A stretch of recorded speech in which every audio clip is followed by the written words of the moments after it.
à tous et bienvenue dans une nouvelle vidéo YouTube. Aujourd'hui, on est le 30 juillet 2026. Il est à peu près 10h30 du matin et je suis toujours dans mon pet sitting à Sydney par rapport au dernier vlog que j'ai fait, que je vous mettrai juste ici, où je garde donc un Golden Retriever, donc Billy, et 3 chats qui sont vraiment adorables. Donc dans cette vidéo, je vais vous emmener avec moi dans une semaine à Sydney, voir un petit peu à quoi ça ressemble. Je vais essayer de rencontrer des gens et de faire des activités sympas.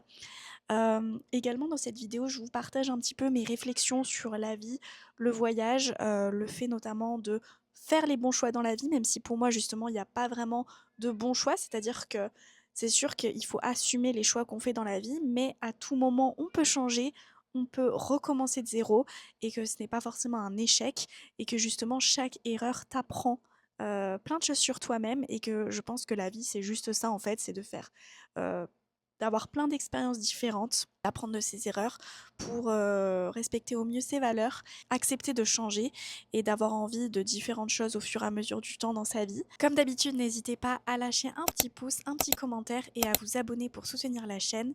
Et c'est parti!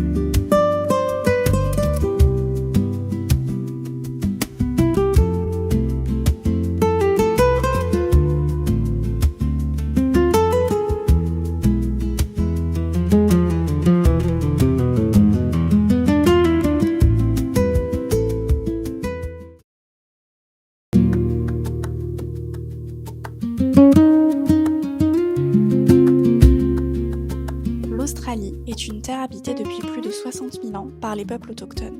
Ces peuples possèdent l'une des plus anciennes cultures vivantes au monde, avec une connexion très forte à la nature, à la terre et aux traditions transmises de génération en génération. En 1770, le navigateur britannique James Cook explore la côte est de l'Australie et revendique cette région pour la Grande-Bretagne. Quelques années plus tard, en 1788, la première flotte britannique arrive à Botany Bay, puis s'installe dans ce qui deviendra Sydney. Cette date marque le début de la colonisation britannique, mais aussi une période très difficile pour les peuples autochtones, confrontés aux maladies, à la perte de leurs terres et aux conséquences de la colonisation. Sydney devient alors la première colonie européenne du pays et se développe rapidement autour de son magnifique port naturel. Au départ, c'était principalement une colonie pénitentiaire où étaient envoyés des prisonniers britanniques. Mais au XIXe siècle, un événement va profondément transformer l'histoire du pays, la découverte d'or. La première grande découverte a lieu en 1851 dans l'État de Victoria.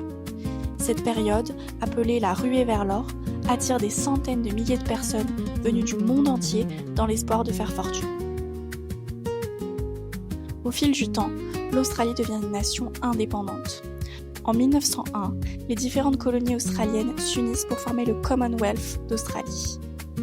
Aujourd'hui, Sydney est la ville la plus connue du pays. C'est une métropole internationale, célèbre pour son opéra, son Harbour Bridge, ses plages comme Bondi Beach, mais aussi pour son mélange de cultures. Malgré les injustices du passé, les peuples autochtones continuent aujourd'hui de faire vivre leur culture, leur langue et leurs traditions. Depuis plusieurs décennies, il existe un mouvement important de reconnaissance de leur histoire et de leur rôle dans l'identité australienne. Mais les conséquences de la colonisation restent encore visibles aujourd'hui, notamment à travers des inégalités sociales et économiques entre populations autochtones et non autochtones.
qu'on me voit bien et qu'on m'entend bien.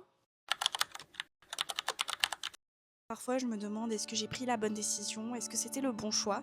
Et j'avais envie de parler du fait que aucun choix que vous faites dans la vie n'est définitif, pratiquement, sauf celui de faire des enfants peut-être. Ça m'empêche pas d'avoir des doutes, hein, mais j'ai cette mentalité de me dire que si un jour je choisis le chemin A, je peux tout à fait changer pour prendre le chemin B le jour suivant.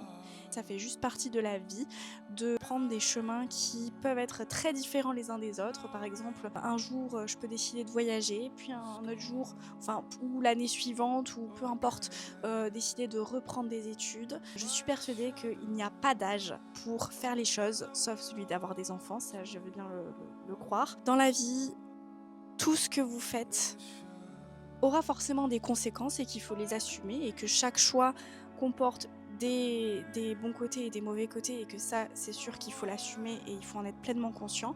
Mais que si un jour vous décidez ou vous vous rendez compte que le chemin que vous avez emprunté ne vous rendait pas heureux, alors il n'est jamais trop tard pour changer, pour prendre des décisions. Ça veut pas dire que ce sera facile, ça veut pas dire que il faut pas avoir beaucoup de courage, beaucoup de résilience pour prendre des décisions qui peuvent parfois tout chambouler. Je trouve que dans notre société, on nous vend beaucoup l'idée que pour être heureux, il faut emprunter tel ou tel chemin. Par exemple, l'un des plus classiques et des plus communs, c'est que pour être heureux, il faut être en couple, il faut se marier, avoir des enfants, avoir une maison.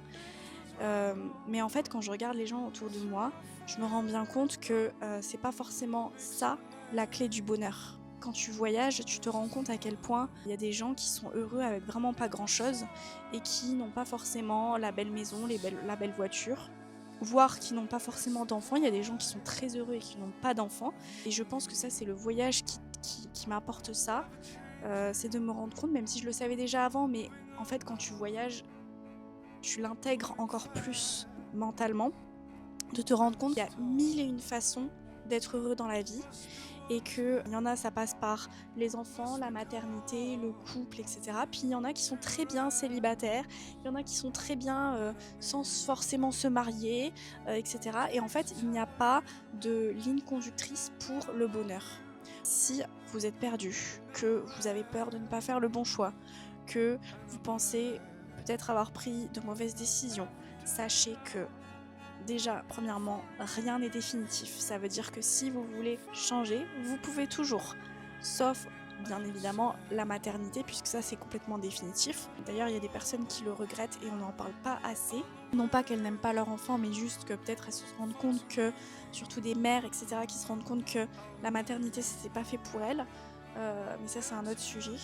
Pour moi, la seule façon de comprendre ce qui nous rend heureux et ce qui est important pour nous, c'est de faire les choses, et puis de se rendre compte peut-être qu'on s'est trompé. Mais en fait, chaque erreur t'apprend quelque chose sur toi, chaque erreur te construit. Et les gens qui vous disent, par exemple, non mais t'y arriveras pas, ou alors non mais c'est trop tard, pas à ton âge, en fait c'est des gens qui eux-mêmes ont leur propre barrière mentale, et qui du coup vous projettent sur vous-même, mais n'écoutez pas en fait les gens qui vous projettent leur propre peur. Faites votre propre chemin, ne vous comparez pas trop aux autres. Le nombre de fois où je me suis dit peut-être que j'ai fait les mauvais choix, peut-être que tout ce que je fais là, tous mes voyages ne servent à rien et que ça m'apporte rien. En fait si, ça m'apporte énormément, ça m'apporte une nouvelle vision sur le monde, ça m'apporte des réflexions, ça m'apporte le fait de me confronter à des difficultés qui me permettent de me connaître plus moi-même et de savoir ce que je veux ou ce que je veux pas dans la vie. Et ça, c'est hyper précieux. Et surtout, si je l'avais pas fait, je l'aurais regretté. N'ayez aucun regret. Si un jour vous choisissez de faire quelque chose, puis vous vous rendez compte que avec le temps ou finalement avec les erreurs, vous vous rendez compte que ce n'était pas fait pour vous, eh bien changez. Ne restez pas dans une situation en fait qui vous rend malheureux. Je sais que c'est bateau à dire, mais il y a tellement de gens qui restent malgré l'inconfort, malgré leur malheur en fait, qui restent dans des situations qui ne leur conviennent pas. Et moi j'avais envie de dire, mais la vie elle est trop courte. N'attendez pas qu'une maladie vous tombe dessus, n'attendez pas que votre corps réagisse ou que des drames arrivent pour vraiment bouger.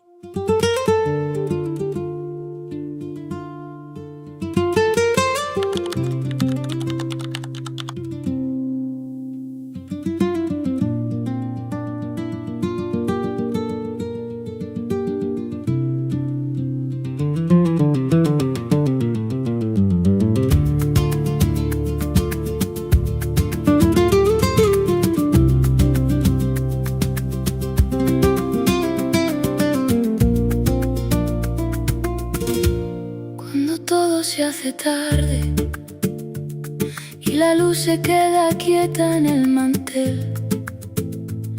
Me pregunto en qué rincón escondiste tu querer.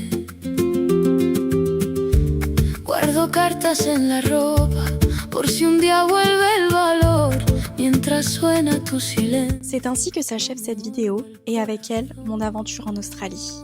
Après presque un an ici, il est temps pour moi de tourner cette page et de partir vers une nouvelle étape de mon voyage, direction l'Asie. Cette année n'a pas toujours été facile, loin de là. Il y a eu de très beaux moments, mais aussi des périodes beaucoup plus compliquées, et je pense que c'est aussi ça, voyager seul et sortir de sa zone de confort. Ce n'est pas toujours aussi simple ou parfait qu'on peut parfois l'imaginer. Mais malgré tout, je suis contente d'avoir vécu cette expérience avec tout ce qu'elle m'a apporté, et maintenant, j'ai simplement envie de voir ce que la suite me réserve. Si vous avez aimé cette vidéo, n'hésitez pas à la liker, à vous abonner à la chaîne et à me suivre pour la suite du voyage. On se retrouve très vite pour la prochaine étape.